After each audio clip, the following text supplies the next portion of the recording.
தேவகி வசுதேவருக்கு பிறந்து நந்தகோபருக்கும் யசோதைக்கும் மகனாக வளர்ந்தவர்.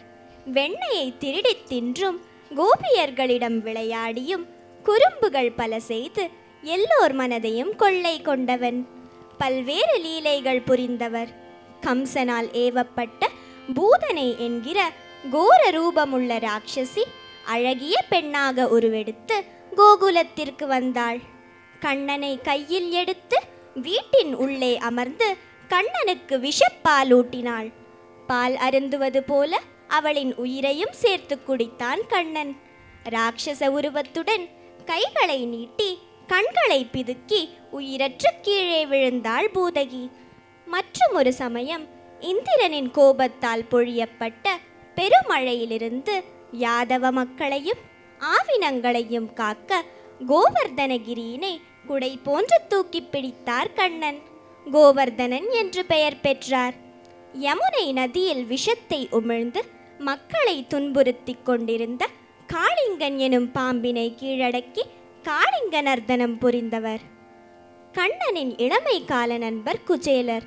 அவர் பரம ஏழை.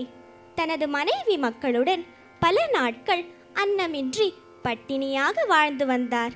வீட்டின் நிலையை எடுத்து கூறி ஸ்ரீகிருஷ்ணனை பார்த்து வருமாறு கணவனை அனுப்பி வைத்தாள் குச்சேலரின் மனைவி. வெறுங்கையுடன் எப்படி கண்ணனை காணச் செல்வது என்று தயங்கினார் குச்சேலர். 4 பிடி அவலை ஒரு துணியில் கட்டி அவரிடம் கொடுத்து அனுப்பி வைத்தாள் குச்சேலரின் மனைவி. தயங்கி அரண்மனை வாசலுக்கு சென்றார். கண்ணனோ குச்சேலர் என்ற பெயரை கேட்டவுடனேயே அரண்மனை வாசலுக்கே ஓடோடி வந்து அவரை வரவேற்றார். கண்ணன் தனது நண்பரை பார்த்து, எனக்கு அளிப்பதற்கு ஏதாவது கொண்டு வந்திருப்பீரே என்றார்.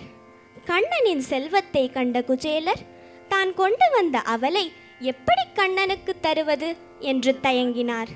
கண்ணனோ தனது நண்பனை பார்த்து, நண்பரே, நீங்கள் அன்புடன் எனக்காக கொண்டு வந்த அவல் எனக்கு மிகவும் பிடித்தமானது என்று கூறி அதனை சுவைத்தார். ஸ்ரீகிருஷ்ணரிடம் பிரியா விடை பெற்று தன் இருப்பிடம் நோக்கி சென்றார் குச்சேலர். அவர் குடிசை வீடு தங்க மாளிகையாக மாறியது. இவை அனைத்தும் கண்ணனின் செயல்தான் என்று உணர்ந்த குச்சேலர் அவரை வழிபடுதலிலேயே தனது வாழ்நாளை கழித்தார்.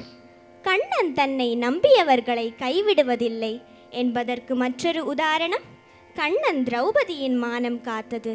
கௌரவர்களுடன் சூதாட்டத்தில் நாடு முதல் அனைத்தையும் இழந்தார் தருமர். இறுதியாக பாண்டவர் மனைவி திரௌபதியை வைத்து சூதாடினார். சகுனியின் சூழ்ச்சியால் தருமர் தோல்வி அடைந்தார்.